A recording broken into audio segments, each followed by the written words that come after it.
This edition of the Impact Podcast is brought to you by ERI.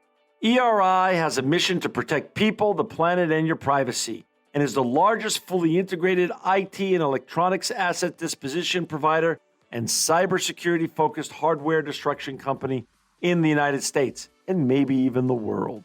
For more information on how ERI can help your business properly dispose of outdated electronic hardware devices, please visit eridirect.com.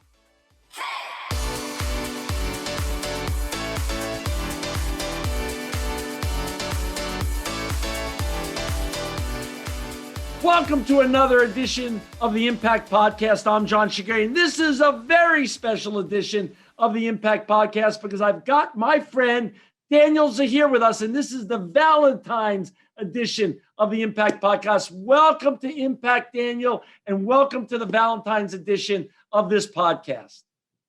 Thank you for having me, John. I'm so excited to be here with you. We're excited to have you. I'm excited. It's a true honor. I'm the CEO of your fan club and your family's fan club and your wonderful store's fan club. So I just want to say thank you for being able to share your journey today and your family's journey and the Edelweiss Chocolates family chocolate journey with us today. So before we get talking about Edelweiss Chocolates and your family and you, I want you to share a little bit about your journey itself, Danny, and how you got involved, how your family got involved, and how you even got to where you are today. Sure. It's been an interesting and long road that led my family to being a part of this business. If I can take a step back and take you all the way back to, my life in Texas. So that's where I was born and I grew up in Texas. Okay. When my family moved from Iran, they moved just before the revolution happened in Iran in 1978. My father had caught wind of, potential political uprising. So he was dating my mom at the time. And he told her, he said, I want to marry you in 20 days. And under the condition that, when we get married, within 2 weeks, we move to the States. And he told her why. And my mom agreed. And she said, you know what, I'm your ride or die. Let's do it. It'll be an adventure. Let's make it happen. So they got married. A couple of weeks later, they were here in the States. And then the revolution happened in Iran. And at the time, the reason my parents moved to Texas, I had an uncle who was studying in Arlington, Texas at the time. So my parents moved to Arlington, so they could be around some family and have a little anchor. And then slowly after the revolution happened, almost all of my family moved to the States also. It took about 10 to 12 years before everybody was actually arrived in the States, but they all moved to LA. Everybody who came after my parents moved here. So, I grew up until I was about 15. We grew up in Texas and without the majority of our family. And my parents had been missing them, for a long, long, long time. And so by the time I was in high school, they decided, it's time to bite the bullet, make another move. And so we packed up and we moved the whole family out to Los Angeles, where we're, with everybody. Everybody was reunited again after at that point, it was about 20 years that they were all separated and kind of scattered, and everyone came together. And my parents owned some gas stations and some real estate out in Texas. And they thought that with the new change, they would retire. They thought they'd retire early. They were in their early 50s, I want to say, at the time. And they thought wrong. They lasted a couple of years, and I think that the boredom kind of started to get to them, and I think they were starting to drive each other a little crazy. Right. So they said after a couple of years that, they wanted to look for another business, something that they could throw themselves into. It didn't have to be anything that they necessarily had experience with. And so they set feelers out, and they heard about Edelweiss going up for sale. Now, because we lived in Beverly Hills, we were familiar. Yeah, we were familiar with it. And, the friend who had tipped them off said, just go in. Don't let them know who you are, why you're here. Just try more of their chocolates, get a feel for the business. And my parents hadn't tried the chocolates yet up until that point. They'd only heard about us. Right. So they came in, they brought me in, they brought my sister. We all came in, we tried the chocolates. They absolutely fell in love. We fell in love with the business, and they pursued it from there. It was literally just tasting the chocolates and being given a tour of the business, and learning about the history that really made them fall in love with it and sold them on the business. And that's how we got involved. They didn't know anything about the confectionery process or the chocolate business, prior to purchasing this business. So they literally threw themselves in head first and made it happen.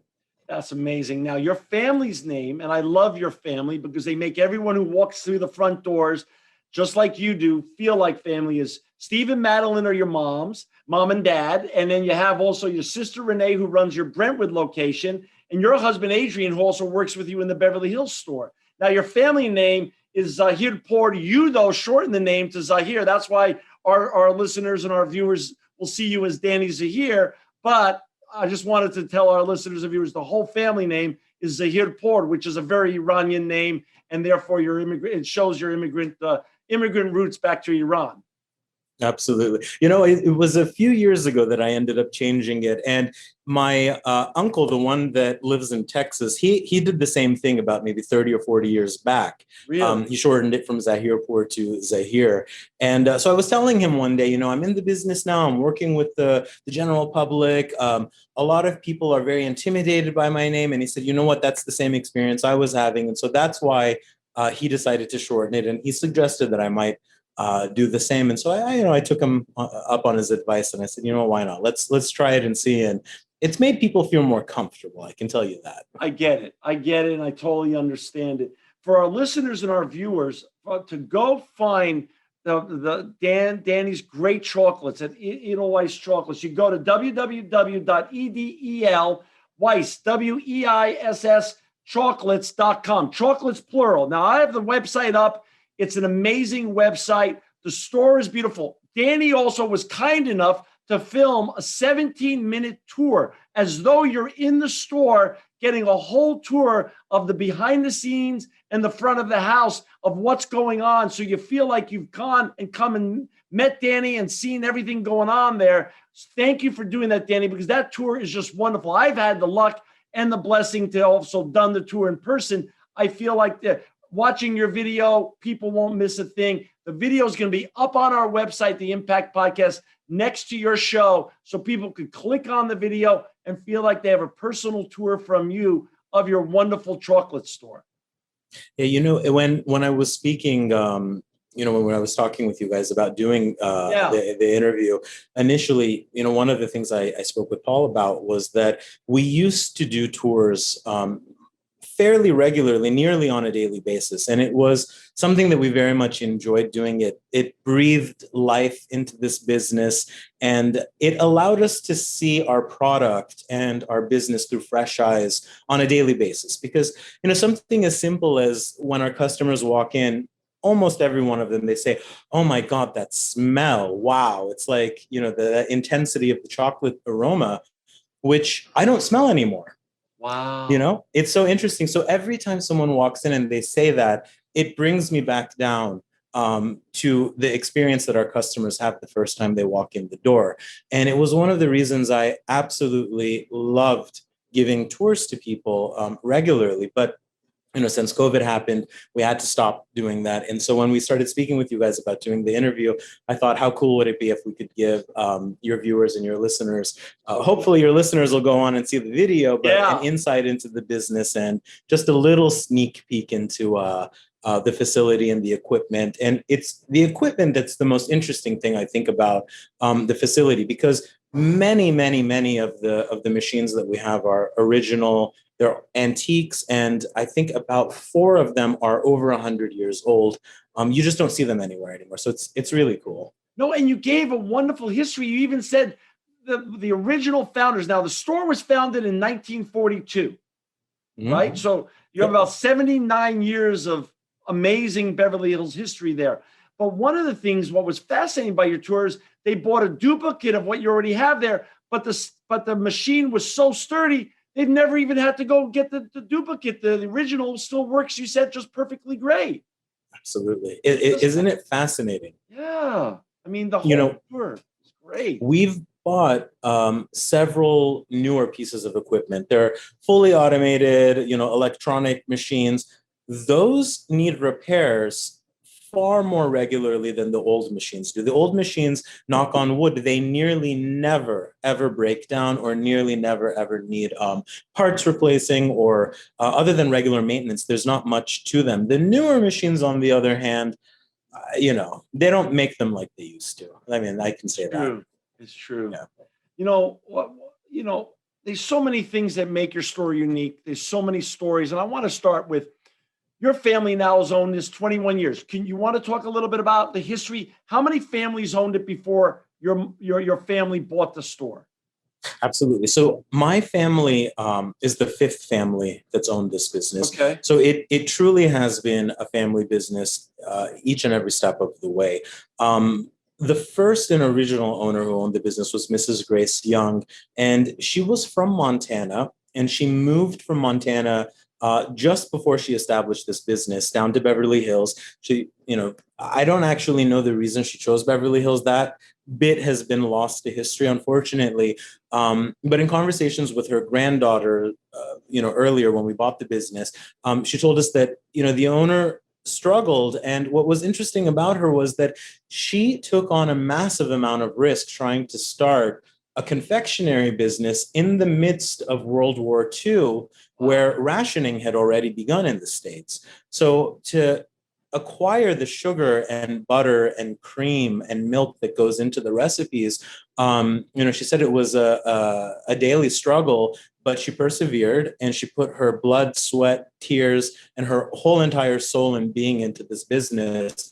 I kind of joke about it, but I think that perseverance and that struggle and her putting her soul into this business, I honestly think that soul is still a part of this business. It survived, and this business has its own, beating heart that it's outside of my family. It's bigger than my family, and I really think that it was the efforts of the original owner that just, it's her thumbprint on this business that's made it as successful as it is. And she owned the business for about 30 years, Wow. and then the second owner was Mr. Herman Schmidt, who was a Swiss gentleman, and he brought a lot of the Swiss recipes with him to the business. So each one of the owners have put their own unique stamp on it over the years, which is kind of interesting. It's like a quilt that was built, over several years. And that's such a nice way of putting it. And I have to tell you, not only does all your great family members, who I've all come to just love and adore, make you feel like family when you walk through the front door, but even all the employees. The first employee I met when I walked in 2.5, 3 years ago was Lisa. She also makes me feel like family. All of your people, you've surrounded yourself and curated a group of employees, and your family itself makes everyone feel like family. And I'll tell you, it's like, even though it's one of the smallest retail shops I've ever been in, when you think about retail, it's also one of the most warm and cozy places you could ever go and feel just like you're at home the moment you walk through that front door. So you guys have put a stamp of family on it that I've never felt before in any other retail shop I've been in. Oh, thank you. That really means a lot to me. I can tell you that from our perspective, I think that our Persian heritage has brought a lot of that to this business because, for your viewers and listeners who may not be aware of Persian culture, it's very much grounded and rooted in hospitality. When you get invited into a Persian home, the guest is king. Everything for the guests. It's the biggest honor as far as, my family and all the other Persian families I know. It's the biggest honor you can give a family is to come into their home and, we'll do everything for you. And so that translates into our business as well. Every single person who walks through that door, whether they're here to purchase something or just to browse or, these days, sometimes it's that they're lonely and they've been a little isolated and they want to chat with somebody. Every single person is welcome. And, we've trained the staff that each person needs to be greeted with a heartfelt hello and, take the time to get to know your customers and to serve them well. I mean, we are a part of the hospitality industry in the end. And so we must be hospitable. Talk a little bit about it for our listeners who just joined us. We got Danny Zahir. He's the family member and, of course, the creative director and chocolatier at Edelweiss Chocolates. You can find him at www.edelweiss chocolates, plural.com. It's a wonderful website. You can order some now for Valentine's or any other time in the year. And guess what? When that box comes to the people that you're sending it to, it's a piece of happiness coming to their front door. I'll tell you, everybody I've ever given Edelweiss chocolates to says it's the best chocolates they've ever put in their mouth and their tummy. So talk a little bit about, Danny, about what makes Edelweiss so special. I grew up eating chocolate. That's my one little vice that I just love. It's the little room I give in my diet for something really sweet is chocolates, and your chocolate trumps all. How did that happen? Absolutely. So I would honestly say that this year, with all of the different difficulties, have really enlightened me as to what it is that's made our business special. I've heard a lot of feedback from the customers, many of whom are multi-generational. You know, their great-grandparents brought the grandparents, who brought the next generation. And so it's been ongoing since the start of the business. And many of them have been reaching out to us. And I've realized, honestly, that it's twofold surrounding tradition. Tradition is really the thing that sets aside our business. Number one, the tradition of honoring the old European style techniques and recipes of chocolate work. We dip, I would say, more than half of our chocolates are dipped by hand, and it takes a long time to train somebody to be able to gain those skills. Many of them have an initial or a marking on the tops of the chocolates. That's also done by hand, and it takes about a year to a year and a half to fully train somebody to do that. Now, we've made a commitment that we would carry on this tradition because we feel that it's an art form, and if businesses are abandoning these art forms, they won't survive for the future generations. So the tradition of the manufacturing process is one aspect of what's made our business successful. The traditions that our customers and our clients have built around our business is the other aspect that's made our business so special and so unique. A community has been built around this business. We see people running into each other all the time here in the business. They haven't seen each other for years sometimes. The messages on the note cards that come through are just the sweetest things, especially over this last year. I could publish a book with the heartwarming messages that we've gotten this year and that we've seen pass through our hands. And so those traditions that our customers have are also very special, especially because we've been around for so long and the customers have maintained these traditions for as long as they have. It's something very unique in this world, especially in a state like California where we don't have too many old institutions. Right. It's something very interesting. True. 79 years is a long time for any business in the United States, but especially in LA, which in many ways is like a transient city. A movie is filmed, you break the set down, and a new set is built for a new movie. But your store has lasted the test of time. And since you are in the middle of Beverly Hills and Hollywood in many ways, it's also fun to note that many people from Hollywood or the entertainment industry are your customers historically, have been, and still are your customers.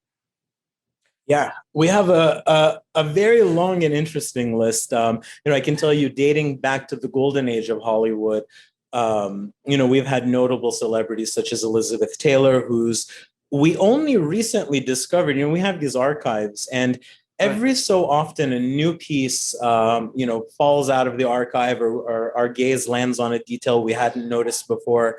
And we recently discovered Elizabeth Taylor's favorite chocolates were the Swiss truffle. We had heard about it, from customers, like an oral history. But now we actually found her card, where it included all of her favorites and her information. And so it was a really unique find. And, once in a while we do come across these things. So she was a very famous, notable. Katharine Hepburn wrote about us in her autobiography. Her favorites were the dark chocolate turtles. Right. Frank Sinatra's favorites were our maple creams. They're really good. Those are really good. His family still buys them. They still buy them. Yeah. Sinatra's, wow. Yeah, and then more into the modern day, we have a lot. Reese Witherspoon is a regular. It's funny. She's come to know my father, and they're on first name basis. She just pops in and says hi to him all the time. Oh And my gosh. from what my dad tells her, I haven't had the opportunity to meet her yet, but she's really lovely and a very sweet and personable person. Jennifer Garner and actually, I don't know if you can kind of see Madonna. Her favorites are the dark chocolate plain vanilla marshmallows. Oh, those are so good. Gosh. Former Governor Schwarzenegger, actually, I keep that little white framed note. That was a letter he wrote to us to thank us for our service to the state and for keeping the tradition alive. And so he's a customer still. And we've had our chocolate served to Jimmy Carter, President Obama, the Saudi royalty, British royalty. So, I mean, it's kind of like the sky's the limit. But having said all of that, we do not gear our business towards the elite and, the who's who of wherever. Ultimately, everyone, we're an equitable business. Everybody who walks in the store, everyone who calls us, everyone who places an order gets the same treatment. Danny, and you know how I know that's true? I was in the store once before I met you, I knew your mom and I knew, of course, your dad and Lisa. And now I'm in the store and it's packed and it's a holiday time.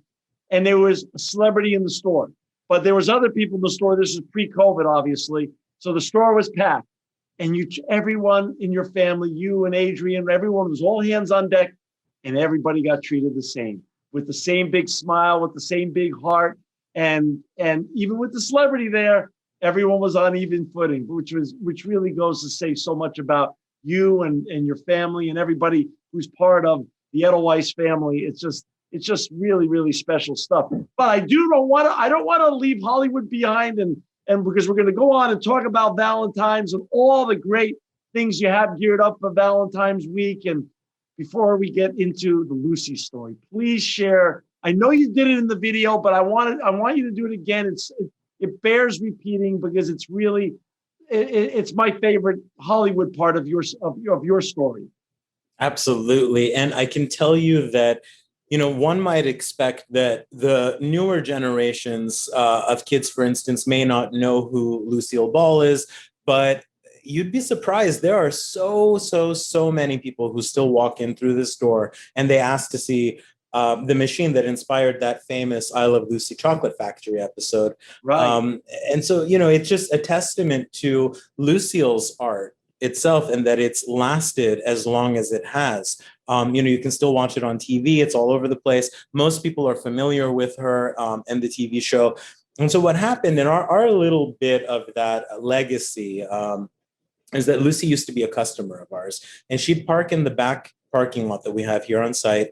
Right. And she would walk through the factory to get to the front store. And one faithful day, as she was passing through, we have this, not to get too into the terminology, but we have this thing called an enrobing machine. And the way that operates is any of the centers that are too delicate, for instance, to dip by hand, we pass them through this machine that creates like a little curtain of chocolate. And then the centers pass through the chocolate, they get fully coated, and then they come out of the belt. There's this open space in the belt before they enter the long cooling tunnel.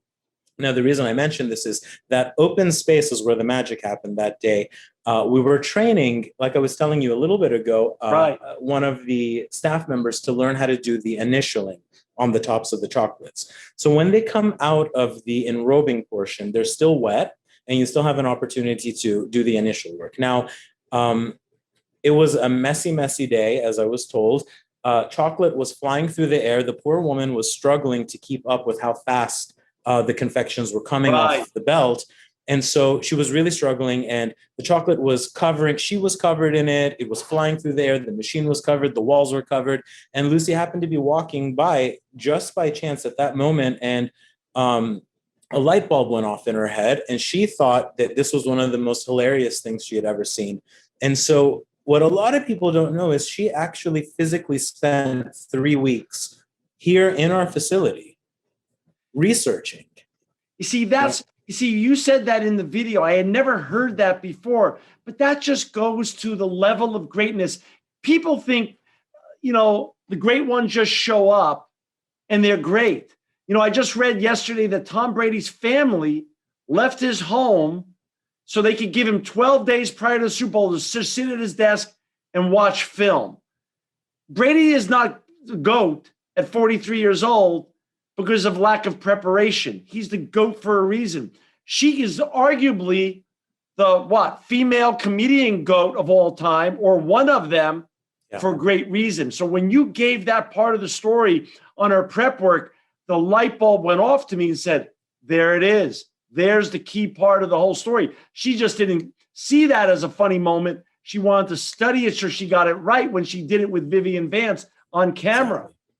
Exactly. And, you know, we didn't know the full history of that episode. For many years, again, it was passed down almost like folklore by our customers until we had William Asher, who was the director of the series, reached out to us. Really? This was several years back. He was celebrating his 87th birthday, and he wanted to come to our facility and celebrate it. He lived in, I want to say he lived in Pennsylvania at the time, but he wanted to come here and celebrate his birthday at the site that inspired his most successful episode he ever filmed in his entire career. Wow. Yeah. So he came here with his lovely, lovely wife, and he told us the whole history about exactly how everything transpired. And what he told us that really blew my mind, and like you said, was the key to Lucy's comedic genius, was that she didn't leave anything to chance. You know, a lot of people think, oh, you know, she was a good ad-libber or improvisational artist, but she wasn't. She was a workhorse, and she rehearsed and rehearsed and rehearsed, and she was more of a perfectionist. She, again, didn't like to leave anything to chance. So she spent 3 weeks here in the facility. She wanted to see everything that we do. That way, with an eye towards what would be funny on camera. Now, what I can tell you is, what she ended up doing, she tweaked our process. You know, if you think back to that episode, they would pick up the chocolates and wrap them and then put them back on the belt. Right. Now, we don't do that here because, as I was explaining, when they come out of the enrobing machine, they're still wet. The chocolate hadn't hardened yet. And that's when they do the marking. Now, as Mr. Asher explained to us, Lucy tried to make it funny doing the markings, but he said that there's a fine line between funny and messy. And Lucy just didn't have the skills. It's that difficult to get it done right. She said it was just too messy. So they spent some time trying to figure out what can we do to tweak their processes to make it funny for camera. And so that's the reason she spent that much time here. By the way, what was her favorite chocolate? Do you guys, was that part of the history too? Do you know what her favorite? You know what? I get asked that question a lot, and it pains me to say we don't have that. Okay. That's how it goes. Yeah. You know, I never saw one, so I just wondered if I missed it when I've been in your store so many times where I missed that part of it. Let's move from Hollywood now to Valentine's, because this is the Valentine's special. And for our listeners and our viewers, we've got Danny Zahir. He's part of the family that owns Edelweiss Chocolates. He's the chocolatier and the creative director. You can find and order your chocolates for Valentine's Day or any other day of the year at www.edelweiss, Weiss, Weiss, chocolates with an S.com. It's a great website. Go on it 24/7. Danny, it's Valentine's Day. Is that the busiest holiday of the year for you guys? You know, it's funny. Most people think that it is. Okay. It's not necessarily the busiest. You know, I would say that Christmas is definitely number one. And what a lot of people don't realize is that Easter is actually the second largest holiday. And there's a long tradition that dates all the way back to Europe, tying chocolate to Easter, because many people would give chocolate up for Lent. And then so once Easter rolled around, chocolate has really just evolved into a major part of the Easter culture. And so it's a big holiday for us as well. Valentine's, not to say that Valentine's isn't, you know, everyone knows Valentine's, you know, goes hand in hand with chocolate, but Valentine's is more of a, you know, and I'm not going to get into speculating here, but it's more of a last minute holiday. I'll leave, you know, your audience to decide why that might be, but it's more of a last minute holiday. So talk about what wonderful gifts that you have for Valentine's teed up so people can email you or call you and make some orders and send someone they really care about or a loved one or the romantic interest one of your beautiful boxes of chocolate, which I always say is just happiness in a box. Absolutely. So we have several fun items that we're doing for the holiday. We make a very delicious organic berry bar. That's it's the base of the bar is white chocolate and ruby chocolate, Ooh. And then we flavor the chocolate with organic raspberry and strawberry powder, freeze-dried strawberry powder. Wow. So that makes this really beautiful pink color, and then we decorate the top of it with the fruit as well, the berries. So that's really lovely. We do a raspberry and also a rose marshmallow. So we sell those in a raspberry and rose assorted box. That's really fun for the holidays. We do a separate raspberry heart. It's like a marshmallow heart. Those are really fun. We have chocolate roses, and what's we do that's really fun also for the holiday, aside from what we make here in shop. We work with a company that does custom heart boxes. So they come in boxes. Aren't they beautiful? Oh my gosh, your heart boxes are just over the top. And for our listeners, go on the website. Everything Danny's talking about, you can see on the website. The berry bar, the heart boxes, they're all there. It's gorgeous. Go ahead, Danny. I interrupted. Yeah. No, not at all. And I know that you're a big fan of the heart boxes. I know that's something that you purchase all year round, actually. Right. And those boxes, what's unique about them, they are all handmade. Again, we decided that if we're going to bring something into this business, we want to highlight businesses that do things by hand like we do. We think that it's a very special thing to still be able to manufacture that way. And so we want to support those businesses as well. Now, the boxes, are made out of real materials, real leather, satin, velvet, bows and sashes and flowers. We have one for the gentleman. The ladies really love. It's newer this year, so it's in the shape of a heart, but it's decorated as if it's a gentleman's suit with a vest and a tie, and it's a real fabric vest with a real fabric tie on it. And I think we have about maybe 25 to 30 different varieties of heart boxes, and they're very interesting and they're very unique, I think. That's so great. And the nice thing also is when someone calls in and speaks with you or one of the great family members at your chocolate store, you guys can curate almost any gift to the needs of the customers. You guys always figure out a way to make the experience super special for the gift giver and the gift receiver. So, if you don't see it on the website, I just would say call on in and speak with Danny or one of his family members or colleagues, because they always figure out a way to get it done. And they have for our family for years now. And it's just, it just always goes so well. It always goes so well. Danny, talk a little bit about your stores. You have one in Beverly Hills. Mm-hmm. You have one in Brentwood at the Brentwood Country Mart. And you have the online and, the website and people could email you or also call in. Is that the best way for our listeners and viewers to access your great chocolates?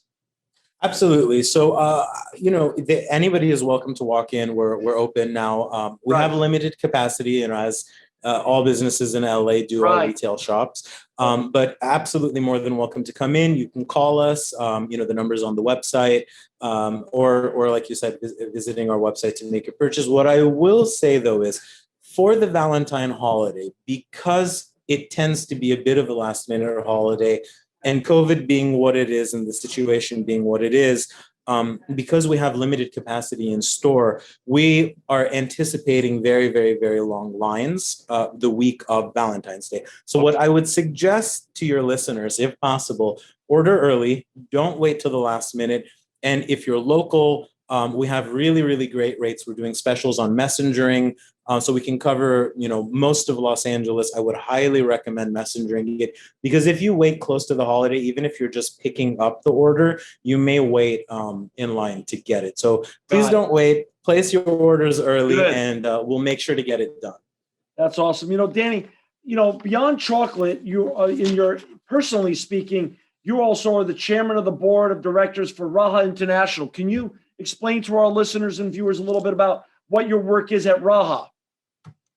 Absolutely. So Raha International is a nonprofit organization that was established by, my co-founder, Shervin Koramian, and I. It's our passion project. It has been for several years now. And it's for LGBTQ Iranians, whether you're here in the US or you're in Iran or anywhere else in the world, to build a community and through that community to be able to support one another. There really hadn't been an LGBTQ Iranian or Persian community at all. And, what I can tell you, just being in the Persian community, and I'm also Jewish, being in a Jewish community separately, I know that there is a lot of strength that you can derive from being a part of a community. You can make connections, social connections, business connections. A lot of opportunities come through these personal connections. And we noticed that a lot of the LGBTQ Iranians, especially the ones who are coming from Iran, who don't have family here or didn't have any friends here, they were without a network. And they were kind of left to just fend for themselves. And we know how difficult that can be. So we wanted to create a space and an environment, for all of us to come together and really start building that connection and that community. How many years ago did you guys co-found that? We established it in 2017. In 2017, we established. How can people donate or join or become a member of Raha International? Absolutely. So we are currently working on our website. We're tweaking it. Okay. So it's a little rough around the edges at the moment, but you can totally visit our website at Raha, RAHAINTL.org. You can also find us on Instagram by the same handle. We're also on Facebook, where you can find out about all the fun and unique different things that we're doing. We also host a support group that meets once monthly. Now, because of COVID, we're doing it online and virtually at the moment. But once we go back to normal, it'll be met in person. And that's another important aspect of the work we do. We don't only want to focus on social interactions. We really want to help people with, fostering better mental health. We do a lot of educational programming where we teach people about, sexual health, mental well-being, what the refugee experience is moving from, Iran to LA, how to find jobs, begin that job search, and how to build a new life in a new country, in a new town, in a new city where you don't know anybody. So we want to be that resource for people who are really looking for that type of help. And, because COVID has stalled or put an end to a lot of the programming for this year that we had, a lot of our donations have also stalled. So, we would gladly accept any donations any of your viewers or listeners might want to pass our way. And they can absolutely do that by visiting our website. Again, it's RAHAINTL.org. And there's a big donate button right at the top banner. Danny, first of all, that's so important, that work you're doing there as a passion project. And I really congratulate you and support your mission and your passion. Talk a little bit about being an immigrant. Talk about how hard is it still to be part of the LGBTQ community in Iran versus hopefully a more open society like the United States. Is it still part and parcel persecution and shame that comes with that in Iran or other countries that are similarly situated, and coming to America offers some more opportunity for relief on these issues? Or is it even still difficult here in America? It's interesting, and that's where the organization was born. Actually, let's flash back to maybe 5 to 10 years ago. Yeah. Our executive director, Shervin Koramian, who co-founded the organization with me, we built Raha on the back of his work, actually. He has been a longtime advocate for Iranian LGBTQs to come out of the closet, to normalize it. He has been fighting for this for 30 plus years, along with a couple good friends, that we have. Joseph Harunian is another trailblazer. And so this was built on the back of their work. And, it started actually, Shervin started doing a Nowruz party, which was instrumental, because that party brought people together. It was the seed that started building the community. And after a couple of years where that took off, he started a panel series and this was very innovative in that he brought Persian parents and Persian LGBTQs together on a panel to share their experiences, either coming out and the persecution they faced, or as the parents of an LGBTQ child, what the experience was like, having their child come out to them. And this was instrumental because nobody had spoken publicly about it because of the shame, that permeated our society and our community. So that was the reason he started this work, was to break down those walls and to break down those barriers. And eventually, it went from just programming to the need to actually build an organization around this programming. So that's when he came to me. We're good friends, and he knew that I was looking for something to really dive into and really give my all to. I was looking for something outside of my personal life and something outside of my business life that I could give back. And so when he came to this, I said, you know what, let's do it. Let's go for it. Let's make this happen. And it's been a blessing ever since. It's always a blessing when you can find projects outside of our day-to-day paying the bills, making a living, and they're passion projects because they're actually personal and they're filling voids that exist. So that's so wonderful. I'm a native New Yorker, Danny, and yesterday, and Howard Stern's always been larger than life and someone I listen to, especially in later years, where he's gotten really amazing at interviewing people that mean something to him and doing a real great job. And yesterday I re-listened to an episode, one of my favorite episodes of the last year. I re-listened to the Anderson Cooper episode. And I wanted to just bring up an interesting point that I didn't focus on the first time I listened to it. He talked about, Howard brought up to him that Tim Cook, the legendary operator, business guy who runs Apple, who's been with Apple while Steve was alive and then was handed the keys to Apple when Steve passed on. Tim Cook reached out to Anderson Cooper and asked for advice and support when he was coming out. So when a legend like him, with his experience in the media, in the public forum, in operating huge corporations with total deafness and aplomb, needs support and needs guidance, who doesn't need guidance on these kind of sensitive and important issues? I really applaud you more than ever, because it's obvious that it's still a very difficult and hard subject for most to navigate. Absolutely. And, to go back, I realized I didn't quite answer your last question about the stigma that still permeates. Yeah. So we began, Shervin began the programming, and we continued it under Raha. But I can tell you that here, just in our own little microcosm of Los Angeles, it's made so much of a difference. So much of a difference. The community has become more open and more accepting. More of our members are coming out to their families. Their families are embracing them. They're celebrating them, which is what we're starting to see. Right. And we want to expand this because we're lucky here in Los Angeles. We have a big Persian, Iranian community. And so it was a little easier to tackle that here.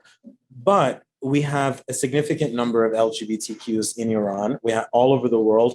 And they're still going through what we were going through 10 years ago here in Los Angeles. And living under that type of stigma with that level of shame, because you have to hide who you are, is very difficult. And it leads to a lot of mental health problems.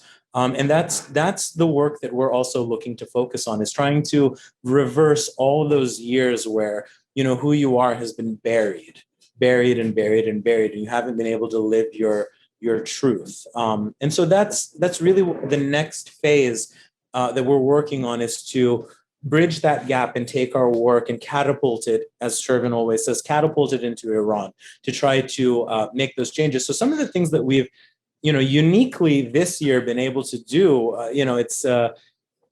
finding a silver lining and pivoting, given this crisis that we've had. But the gem of a tool that Zoom is, we've been able to design some programming. For instance, we do poetry readings. Poetry is, there's a long tradition of poetry in Iranian culture that dates back, 1,000-something years. So we do poetry readings, we do discussions about them. Many of the conversations center around being LGBTQ. Many of the famous poets were suspected that they were LGBTQ, but were hiding it, centuries ago. And so we talk about these things, and we've had members from Iran joining. And so now they've been given an opportunity to join the conversation and to reach out and talk to us and see if there's any way that we can communicate with them and help them and how we can support them. And so we're starting to incrementally be able to permeate that barrier that's kept us from doing our work in Iran. That's awesome. Well, continued success with your passion project. It's Thank important. you. It's really important work, Danny. Back to Edelweiss chocolates. Now, of course, we talked about Valentine's Day. Let's just look a little bit at a crystal ball, though. When I knew we were going to do this interview, this Valentine's Day special edition of the Impact Podcast, one of my news feeds came through, and I was sad to see one of my favorite brands that I used to grow up going into their stores in Manhattan all the time, Godiva Chocolates, closed all of their stores about 10 days ago. So I started thinking a little bit. I said, I want to ask Danny about the future. Does the future hold any possibilities for Edelweiss? Because you're a young man, your sister Renee is young, Adrian's young. Are you thinking of potentially filling the gap in retail down the road and expanding Edelweiss beyond online and on the phone and the two great stores you have in LA? With retail now vacating the chocolate space and Godiva closing approximately 128 of all of their stores, does that open up a market opportunity for you, especially in tourist areas or big cities around the United States? It's something that outside of COVID, we had been thinking about for a long time. We have, one of the benefits of being in business as long as we have, our clients have either sent gifts all over the world or they've moved all over the world. And so we have hubs all around the US and around the world where people are buying our chocolates and we're shipping it to them. And so we get people reaching out to us all the time, asking us, please open an Edelweiss here in Manhattan, in Miami, you name it, and we get the requests. Part of our consideration, we're open to expanding, but we want to tread lightly, because one of the things we don't want to do is diminish how special the brand is. Right. And part of that has to do with its exclusivity. In a world that's completely globalized, where, with this phone, I can get almost anything I want shipped to me within a couple days from the farthest corners of the world, manufactured in the farthest corners of the world. There's something special about only being able to get certain items locally. Like, for instance, our chocolate covered cherries. We don't ship them. We don't ship them because they're so delicate. We've tried it. They break in shipment and they leak all over the place. They have a liquid center. So that's something very unique that you can only find here when you walk into our store and you carry it out. So, we don't want to ruin that. It's something very special, and it's not lost on us that it's so special and it's so unique. Right. So one of the things that we decided this year, because retail, brick and mortar had taken such a big hit, our own business is not excluded from that. For the first 6 months of this pandemic, understandably, our normal regular customer base wasn't ordering as much from us as they had been, because there's no events, people aren't going to each other's homes. And so naturally that you'll see a decline in sales. But what we did was we pivoted very, very quickly. We focused all of our attention and effort and energy and our budget into building our online platform and advertising it and really throwing everything at that sales channel.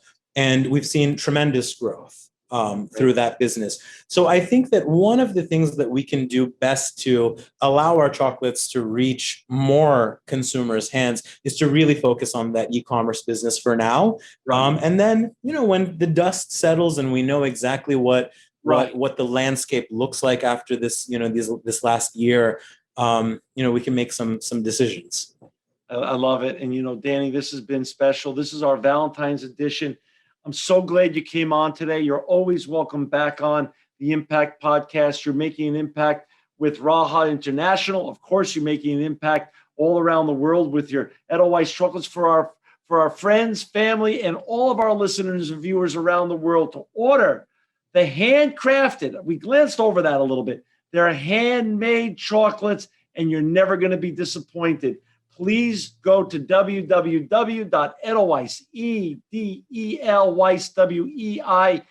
Weiss, chocolates with an S.com and order, call up, email Danny, his family, and order these for Valentine's Day or sometime in the near future, either for yourself, for a family member, for a friend, a romantic interest.